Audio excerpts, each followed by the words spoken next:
এই মুহূর্তে মাননীয় স্পিকার, আমার দলের সদস্যরা এবং ক্ষেত্র বিশেষ আমি দেখছি বিরোধী দলের বন্ধুরাও আমার কিছু কিছু কথায় টেবিল থাপড়াচ্ছেন।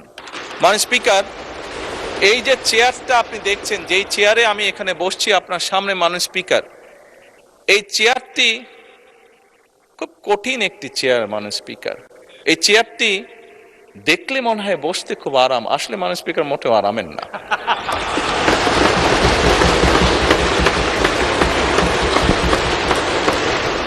এই চেয়ারটিতে বসলে মাননীয় স্পিকার প্রতি মুহূর্তে মনে হয় যে আগুনে তপ্ত হিট আসছে মাননীয় স্পিকার। হাসার কিছু নেই, আমি যা ফিল করি আমি আপনাদেরকে তাই বলছি, মাননীয় স্পিকার, এই চেয়ারের থেকে উঠে দাঁড়িয়ে আপনার সামনে বক্তব্যে আমি হয়তো অনেক পপুলার কথা বলতে পারতাম, যেটাতে আরো অনেক বেশি তালি হতো মাননীয় স্পিকার। কিন্তু এই চেয়ার আমাকে বলে যে আমি সবসময় পপুলার কথা বলতে পারি না, আমাকে সেটাই বলতে হবে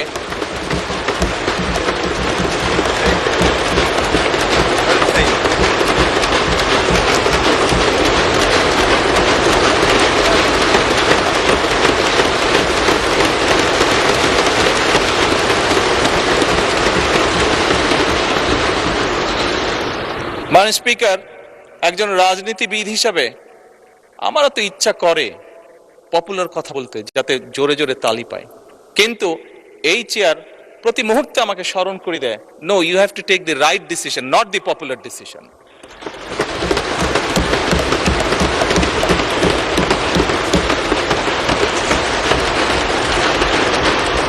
মাননীয় স্পিকার, আপনার মাধ্যমে আজকে এই সংসদের এই সবুজ চেয়ারে যারা বসে আছেন, আমি মনে করি আজকে বোধহয় আমাদেরকে সিদ্ধান্ত নিতে হবে যে আসুন আমরা পপুলার ডিসিশনে আলাপ করব না, আমরা আলাপ করব সঠিক ডিসিশনের ব্যাপারে, রাইট ডিসিশনের ব্যাপারে।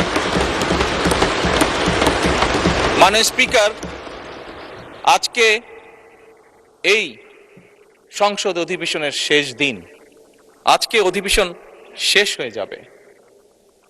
আমার সংসদ নেতা হিসেবে আমার দলের সদস্যদের কাছে, বিরোধী দলীয় বন্ধুদের কাছে, সহকর্মীদের কাছে, সদস্যদের কাছে আমার অনুরোধ থাকবে যে আসুন আগামী অধিবেশন যেটি শুরু হবে সেখানে আমরা আলোচনা করব আমরা কত দ্রুত দেশে বিদ্যুতের সমস্যার সমাধান করতে পারি।